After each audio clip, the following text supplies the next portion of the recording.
for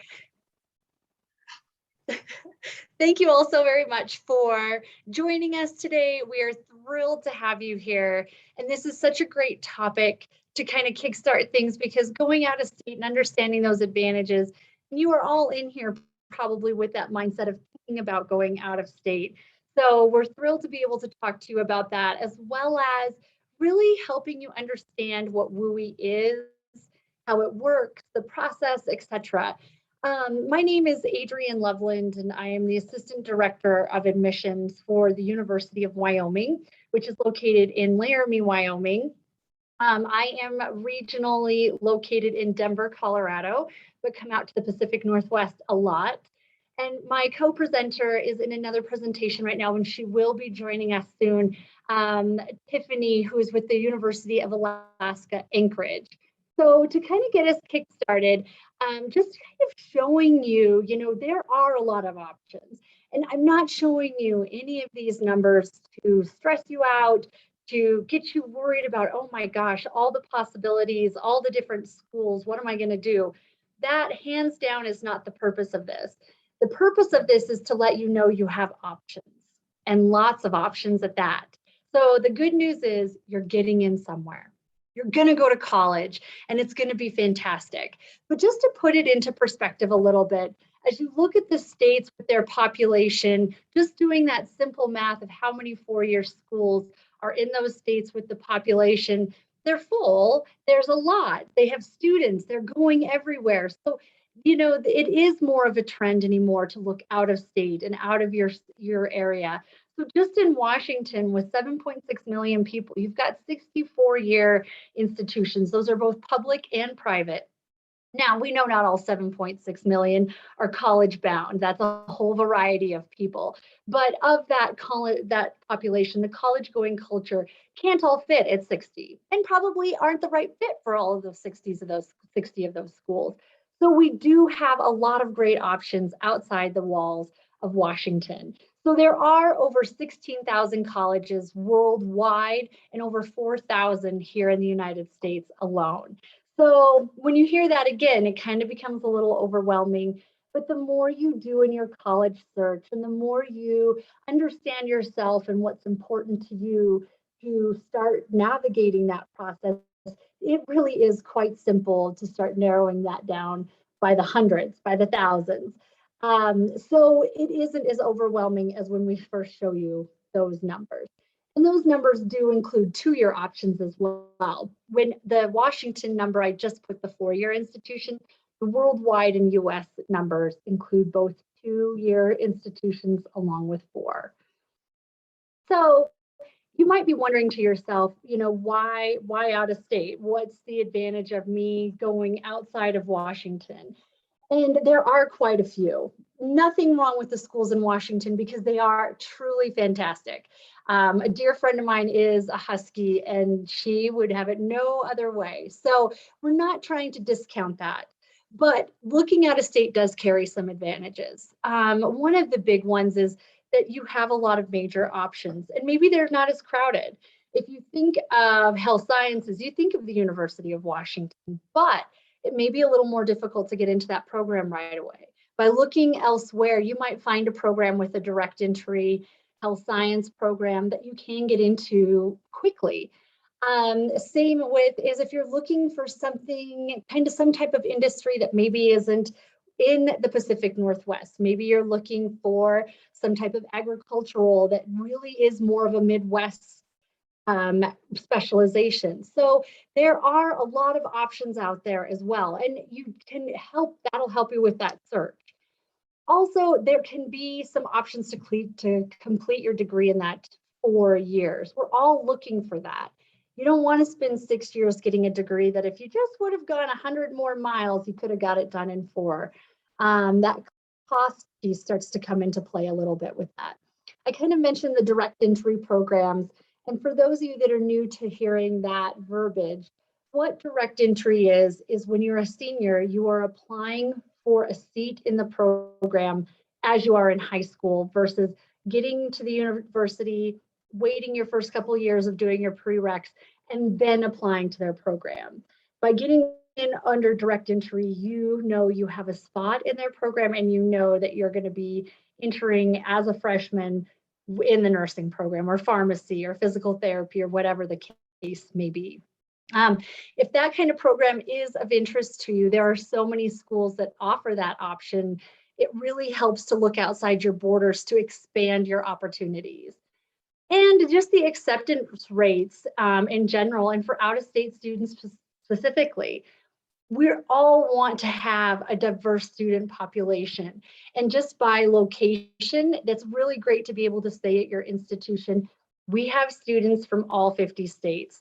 So we're looking to diversify our student population with our out-of-state students. So we would love to have somebody in Wyoming from Washington. We actually have a ton of students from Washington there, and it brings a lot of richness to our school. So you can probably have that little piece of advantage for you as well. When you're starting your out-of-state search, you definitely want to start creating a checklist. And this is for all college search, but with out-of-state, you really want to make sure that you understand the college experience that you're looking for. It really starts off small. Do you do well at a big school or a small school? How do you feel about public versus private? What type of location really generates energy from you? Where do you feel comfortable? Is that an urban environment? Are you more of a suburban type students, or you want rural? Do you want small town? Do you want a little farther away from the hustle and bustle? And same with majors. That'll kind of help you figure out, hey, these schools offer what I'm looking to study, whereas these do not. And also, maybe if you don't know what you want to study, do they allow for me to kind of explore majors my first couple of years and then pick one? Or do I need to have a general idea? Do I need to know I want to do just general business? Or can I say, I like business, I like education, I like sociology? What do you got for me? Also, the student life that is going on at that institution. Are you interested in athletics, or are you more into social justice? Are you more into the cultural events? And really, this is an important piece. Yes, it has your major. Yes, it's in a good location, but you need to make sure that there are things going on the campus that you enjoy so that you can meet people, become a part of the campus community, and feel at home. And then also with that, what kind of internships do they have? How can you get involved in research as an undergraduate? Now, none of these 5 things have wrong answers because it's about you. And you really need to make sure they're about you instead of your friends or your partner or your parents or your teachers. It's about you. So if you really like rural, but you've grown up in an urban environment and your parents think that's the best place, maybe have a conversation about what you're thinking and what they're thinking. It's really good to kind of brainstorm together. And when you're doing this, it's kind of nice to kind of do a pro-con list and also rank them. What is the most important thing to you? Again, there is not a wrong answer. But what are some things that you like and enjoy, but maybe could live without? Also, try a different variety of campuses. You're so lucky in Washington because you have all the different types. You have 4-year, you have 2-year, you have public, you have private. So just here in your own backyard, you could go visit these different settings and see how you like it. And then kind of start planning going outside and kind of looking at some of those out-of-state schools. That'll help you kind of figure it out with your list too. When you are putting together this checklist, make sure that, when you're researching a school, that you are checking the boxes. And when you are kind of saying, yeah, I've never heard of that, and that fits the bill-ish. So again, it's a guideline. It's just to help you navigate the process and get through all of those different institutions that are available to you throughout the country. Just kind of giving you an idea of acceptance rates. One of the things you're going to hear a lot about is, can I get accepted? They accept students, they don't. Well, it's good to diversify your list of institutions as well. We talked about you're getting in somewhere, and you are. There are some schools that are a little more selective than others, but that doesn't make them better than others as well.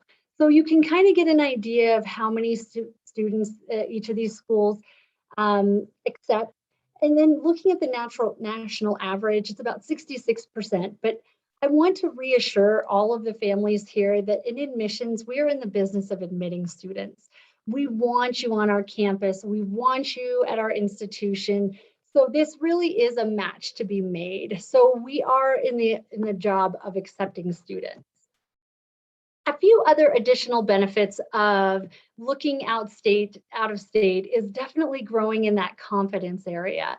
When you go out of state, you really know yourself. You know what's important to you. You're ready for an adventure, and you're going to go and you're going to learn so much more about yourself than you ever thought possible. But it's a wonderful experience. Also, you're going to learn about a new type of independence. You're going to learn how to be on your own. Your mom and dad, your parents, your guardians are always going to be there, but you're going to learn how you can rely on yourself, how you advocate for yourself. And you get to explore a little bit of the country. How exciting from Washington to be able to go to Tennessee or New York or Maine or Florida or Iowa, Alaska, Wyoming. You have so many wonderful places that you can look into and experience as a college student. And although you're always going to make friends at a college, going out of state, you're really going to be forced to do that a little bit. You may be one of 3 students from Washington out of the entire college, or you might be one of 50, but you are going to make new friends and you're going to have a really amazing time in that collegiate experience. And then finally, you're going to learn a lot about yourself too. You know, it's a big growth period between high school and college, and it's a fun one. You're going to figure out really maybe some of your opinions, some of your values, some ethics that you really value, and you're going to get that all balled up, and it's all going to be a part of that experience, and you're really, really going to enjoy it. And you'll get this at school, all schools, but really as an out-of-state student, they seem to be exemplified a little bit. So we've kind of talked about some advantages. We've talked about, you know, why you'd want to go out of state. The thing that we hear so often is, oh gosh, it costs more to go out of state. There's no way I can afford to go out of state. It's too expensive. And is that fact or is that fiction? And I would tell you that is fiction. There are so many wonderful opportunities to help make your education affordable when you go out of state. There is the WUE program, which my colleague Tiffany is going to talk to you more about. And there are, believe it or not, there are special scholarships for Washington students at institutions. I know for our school, we have an alumni group that offers a scholarship to attend our institution for a student from Washington. There are merit-based school scholarships. There is need-based. And the thing of all that you should know about this, there are rumors out there that, oh, they only offer these scholarships to in-state students, or they don't give you as much financial aid if you go out of state versus in-state. And these are all fiction. We want you. As an out-of-state school, I want you on my campus. I was talking about the richness that you provide. That is important to us. We want you. So we know cost is a barrier. So it is our job to help you with that. Now, you can always submit your FAFSA to any school across the country and get that financial aid. That's not limited to the state you reside in. Everywhere will take it. So there are a lot of opportunities. Get that cost to a reasonable amount, and you might surprise yourself. It might end up being less than some of your in-state institutions. Of course, the cost of living, you know, depending on the institution that you're looking at, you may or may not have to live on campus. So that's that piece. But what this is referring to is just the cost of living in that community, in that area. So depending on where you're looking, it might be a lot less expensive to live in an apartment and food and gas than it is in Washington. So that is another thing you should be looking at as well. So when you're paying for college, there are quite a few different options, but just to kind of give you a few to be thinking about is the institutional scholarships. Sometimes with those, when you apply for admission, you will automatically be put in the running for those specific scholarships.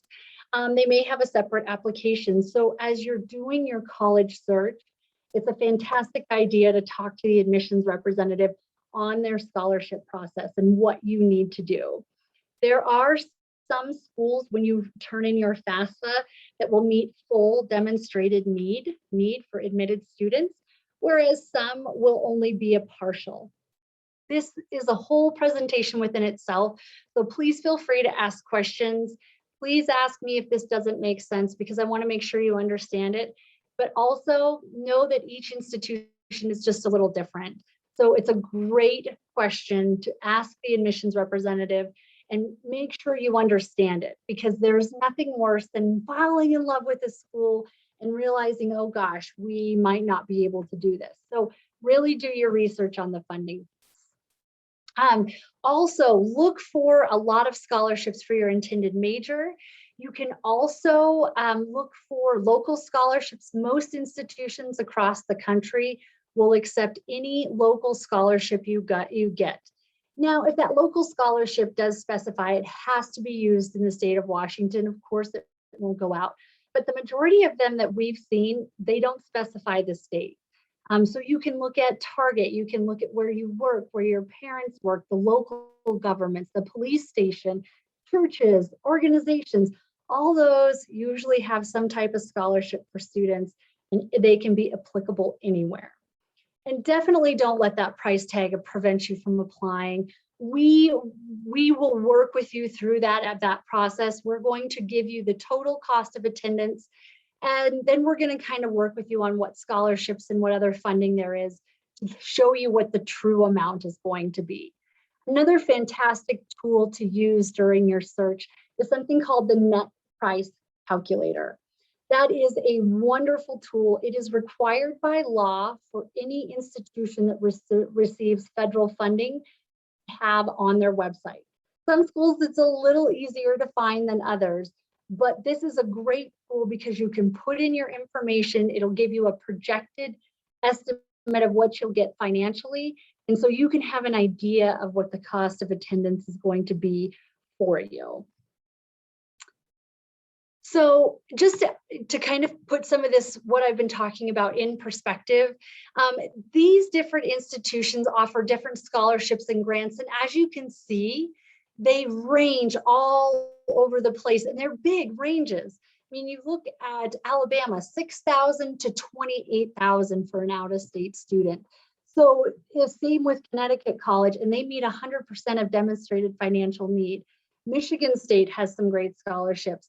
And same with Tampa. So there are, again, I told you, we want you, and we know that the cost is there. So we are going to provide different opportunities to help fund that and make it affordable for you.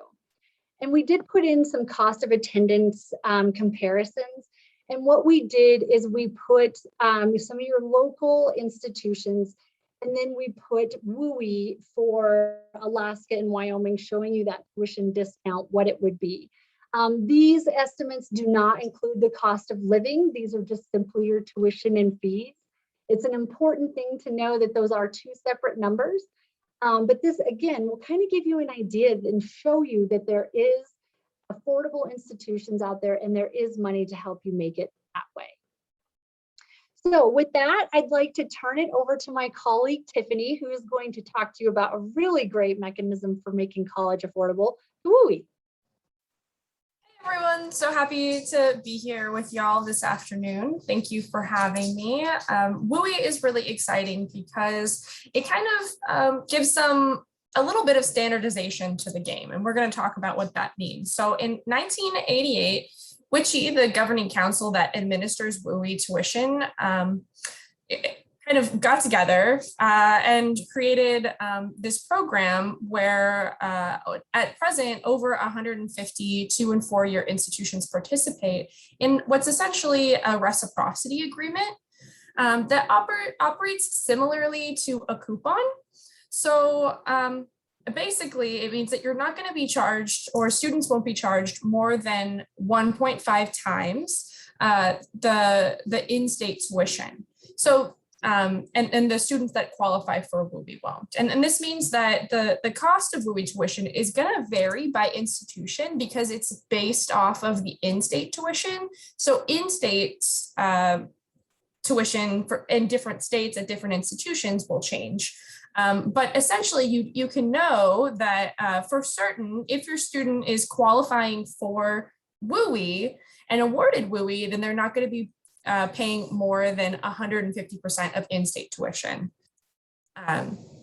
So then let's move on to the next slide here, where we can actually take a look at the states that are participating.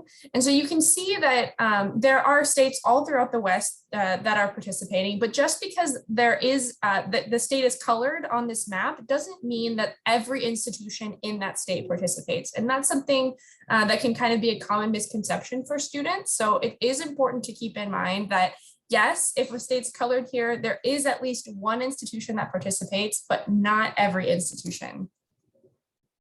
So now let's talk a little bit more about what WUE is on this next slide here.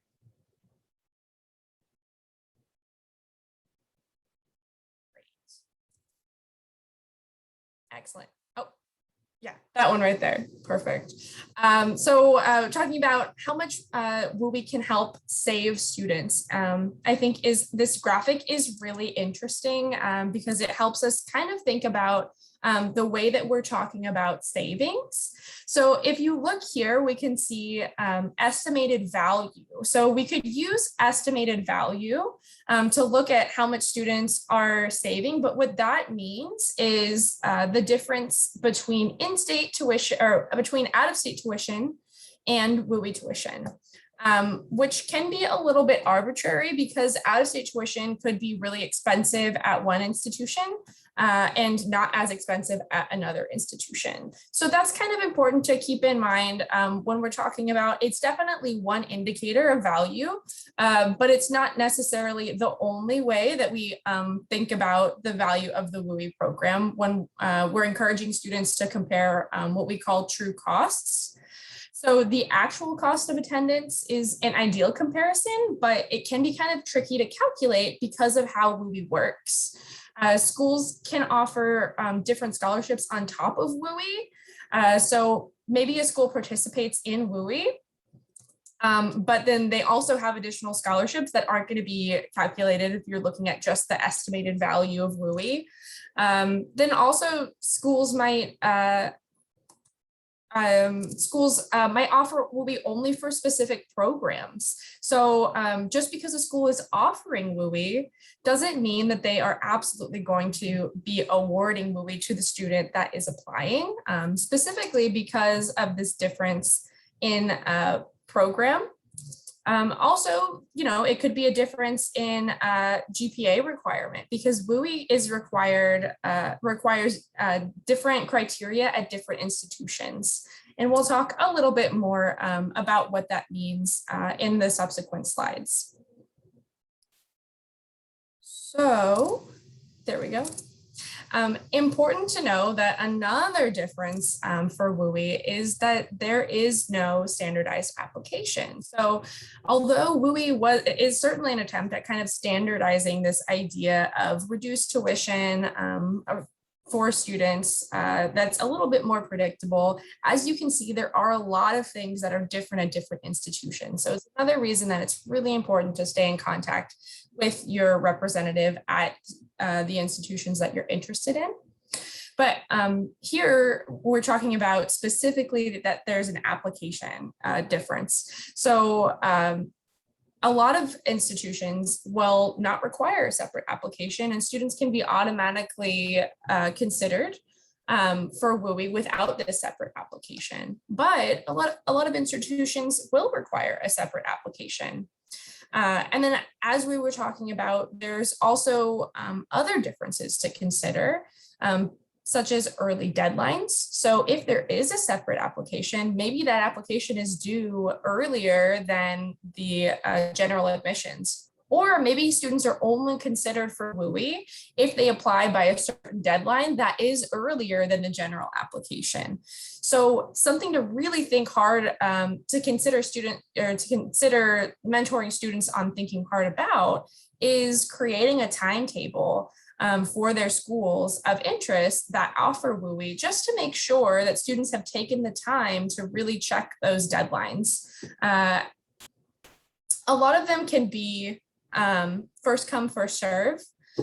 So also with many things, it's important for students to apply as early as they can. In some cases, WUE isn't first come, first serve. But if you're trying to advise students on a general practice, obviously earlier applications, the better for consideration. As I'm sure many of you know, it's related also to the FAFSA, this idea of applying early. So definitely keep that in mind. And then additional criteria might be required for WUE based on the host school. So that might be GPA or standardized test scores in some cases that are going to be qualifying criteria required for students in order to be able to be considered for WUE. Or it could be that students who have those criteria are automatically awarded WUE. So there is a distinction there that will be different for different institutions. And I think that this graph on the next page really helps us see the big, highlight some differences that are important to keep in mind. So you can see at the different institutions, there are different across the board requirements in order to be either considered or automatically awarded WUE. And so that's different at all 5 of these institutions that are listed. And then deadlines are different for some institutions. Sometimes there's special deadlines and sometimes there aren't. And then applications, sometimes there are separate applications and sometimes there aren't. So on this next slide, let's just kind of have some final thoughts on WUE and general guidance. So since WUE can work differently at each school, take time to connect with your counselors and representatives directly. And AERO reps have the most up-to-date information on WUE practice and changes at institutions, because I'm sure that we are all well-versed in this, in an understanding that things are definitely changing in light of kind of just changes in the world. Sometimes websites don't get up to date. There is a standardized website for WUE where students can go and they can look up information about WUE programs at different institutions. But since the institutions themselves aren't managing that website, a lot of times that information can be out of date. So the best way to make sure that students are 100% up to date on the most accurate information is really to stay in contact with the regional reps. And so if you hadn't had the opportunity to meet with an AERO rep, absolutely take this opportunity to reach out to AERO and schedule a WUE presentation for your students, where we'll get a little bit more detailed and a little bit more into the specifics that are going to be really applicable for students on WUE. And then at these meetings, we can answer really specific questions that are meaningful to your student population. So we're not kind of giving just generalized overview. And it's useful to build these relationships with students so that students feel comfortable with the application process, and it helps kind of just form trust in the university when they kind of can put a face to a name, and we're happy to serve that role. So we do invite you to schedule a similar presentation where we can really go in depth with your students. Excellent. And so I am going to hand it off. Oh, I'm going to briefly touch on kind of how WUE looks at the University of Alaska Anchorage, because that is the campus that I represent. Just to talk a little bit about how WUE works at UAA. So you probably saw on that slide a lot of the exceptions and things that I was talking about in relation to UAA. Don't actually, or in relation to WUE, don't actually apply to UAA because we are an open access institution, or we strive to be. We don't have any restrictions for WUE. So students can apply to UAA and they're automatically considered for WUE, and as long as they're admitted to the university and are from a member state, will be awarded WUE. So we try to keep it really easy for students. Nevertheless, like I'm always happy to meet with students to talk more about the process, just to help them feel comfortable with it. And then in general, just about the University of Alaska Anchorage, we are the largest public university in Alaska. We are really proud that we were ranked #1 for a long-term return on investment amongst our peer institutions by the Center the Education and Workforce. And I think that one reason that we were ranked so high is because we do participate in WUE, and we extend that open access mission to WUE. So we do try to facilitate affordable, high quality education for our out-of-state students. We do offer additional scholarships, but those scholarships are all very much dependent on students' personal characteristics. And so we do highly encourage students to submit their financial aid and their FAFSA, because that is the best way that we can award additional aid. We, beyond just being in Alaska, we consider ourselves to be actually the urban wild. So a lot of times we get information from students that, you know, oh, I think that it's going to be super cold up there. And that's probably because I share pictures like this of the super cold, but it is actually not as cold as you think in Anchorage. We are in southern Alaska, which means that we have really great winters that have really great snow, but also in the summertime, like right now, we have really mild temperatures that are really enjoyable. And students can take really interesting classes, like in things like rafting, and then take some other outdoorsy classes in things like ice climbing in the winter. So lots of opportunities for adventure, and I hope that I will see some applications from your students in the future.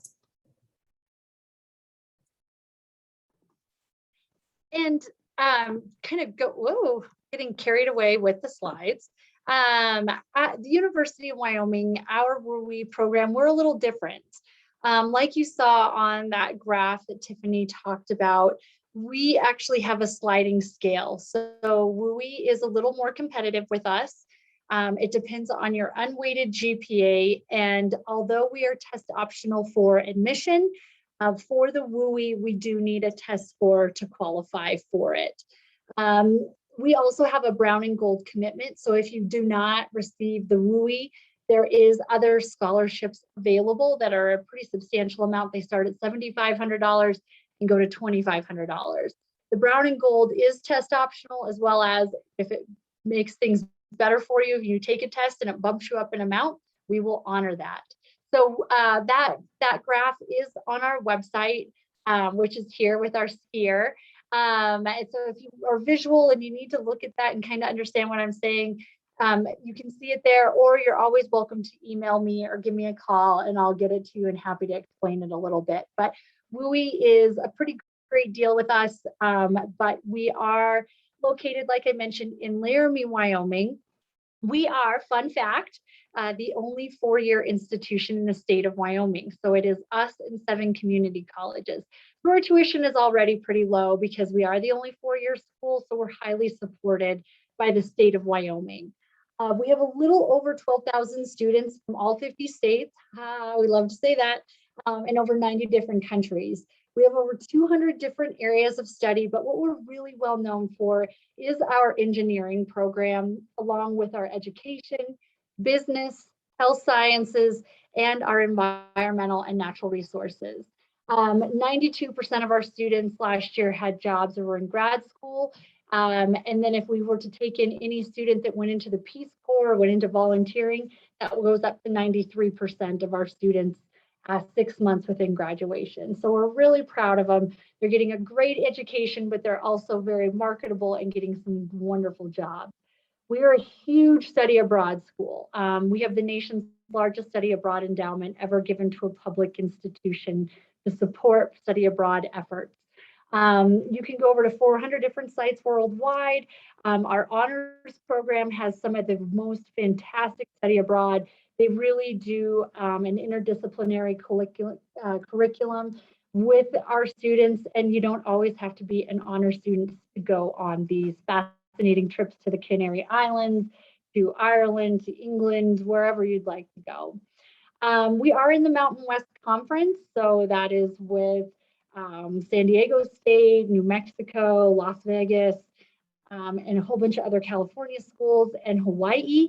And we do have about $750 billion worth of capital construction done on our campus. So you are going to get the latest and greatest of technology. Our application is rolling. We are accepting applications for fall 2022. And if you have any questions, we're always here and happy to help. We'd love for you to come out and ski, come check us out, see what you like, how you like the area, and see how you like UW. So with that, that concludes the main portion of our presentation on the out-of-state advantages and why thinking about going out of state, as well as WUE and what that is and how that program works. So we would love to welcome questions from you.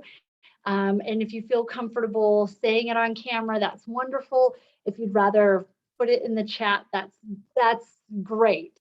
But we would love to hear your questions and see how Tiffany and I can help you with this process, or if we went through something that just doesn't quite make sense, or you need us to kind of give you a little more information, we're happy to do that as well.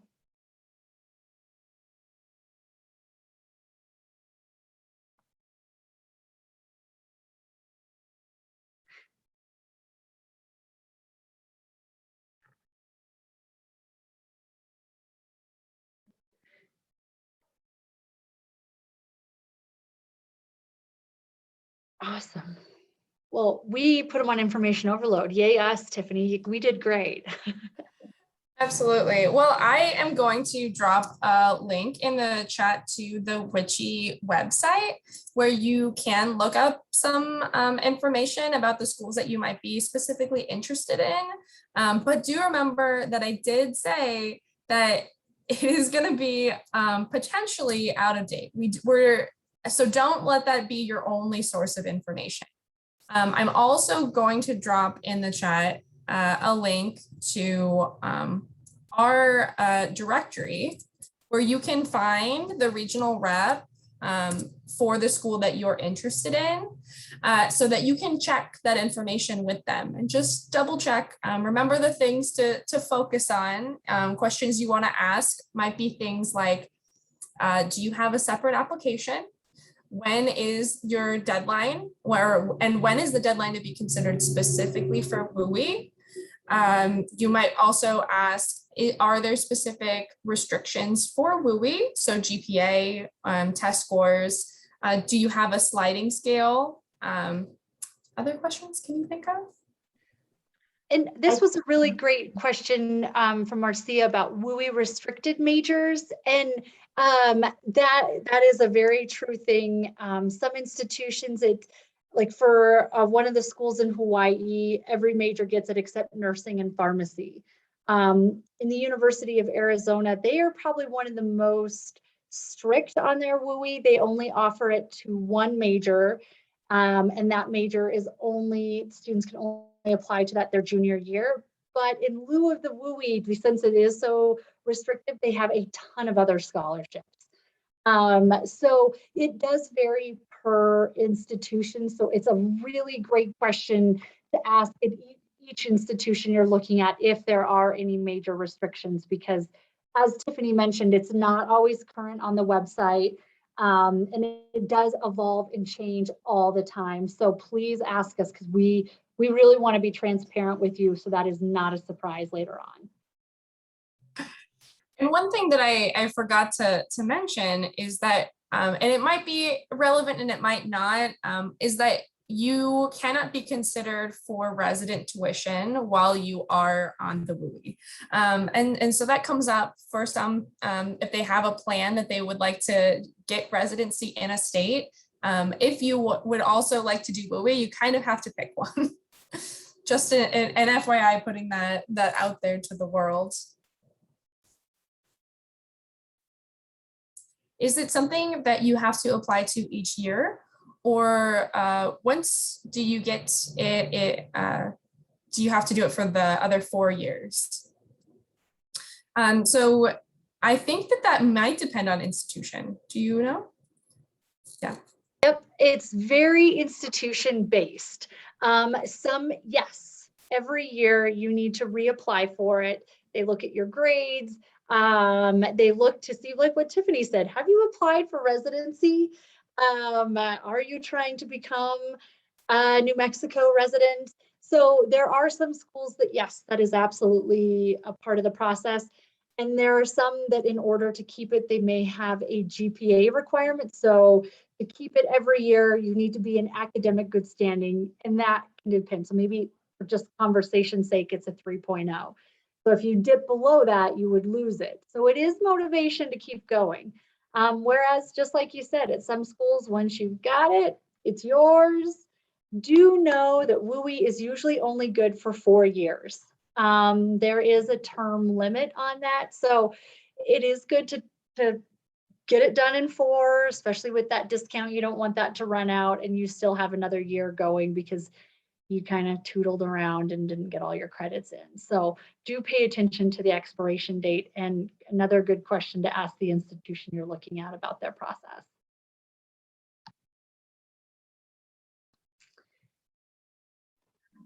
Adrian, Tiffany, one of the questions that we've been receiving throughout the week as part of the Aero Intro to College Week is, any kind of word of wisdom. I mean, you're both, been working with students, Washington, Oregon. So what are some of the, things that you would recommend for, especially maybe some of the rising senior in the room to think about, get the year started?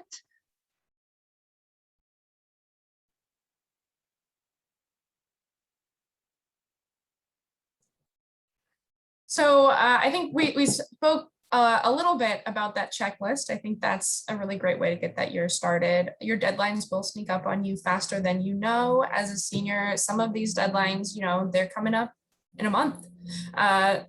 So definitely start now learning what those deadlines are. So that you're not going to miss out on some really great funding opportunities because you missed the deadline, because that's the worst reason. You don't want to miss out on something because you missed a deadline. Instead, let it be, let everyone see your full qualifications. And a piece of advice I would give you, and I have said this in all my years of admission, is enjoy this process. It really is meant to be more fun than it is frustrating and worrisome. Go get the sweatshirt when you do visits. Take fun pictures on campus. And parents, talk and listen to your student, and student talk and listen to your parents, because that will make this fun. A good friend of mine just went through the process, and they set aside an hour on Sundays that they talked about college. So not every time you got in the car, it was like, well, have you done this? What about that? What about this? What are you doing? It was like, nope, that's all for Sunday night at 6 o'clock.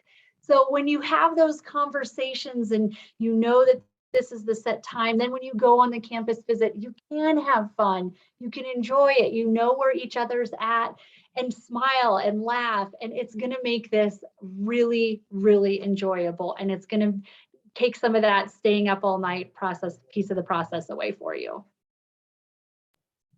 One more, definitely an opportunity to step outside your comfort zone, because this year, you have the opportunity maybe to go see some of these schools in person. We've also really developed our virtual offerings really well. So, I mean, if you've been kind of, felt a little cooped up, I know that I have, this could be an opportunity to try to get out a little bit more, by going to an out-of-state university, or by exploring them virtually. I love it. Those are great advice. And always love that you're just having fun. If it's not fun, why do it, right? So I guess on that note, I don't see any other question. And just for the participant in the room, we will send an email out with all the recording as well as additional information from the session from Aero Intro to College Week. So please do check your emails and keep an eye out for our email regarding this week. And hopefully it's been helpful for you all. And with that, thank you so much for joining us today, and enjoy the rest of your week and happy weekend. Bye, everyone.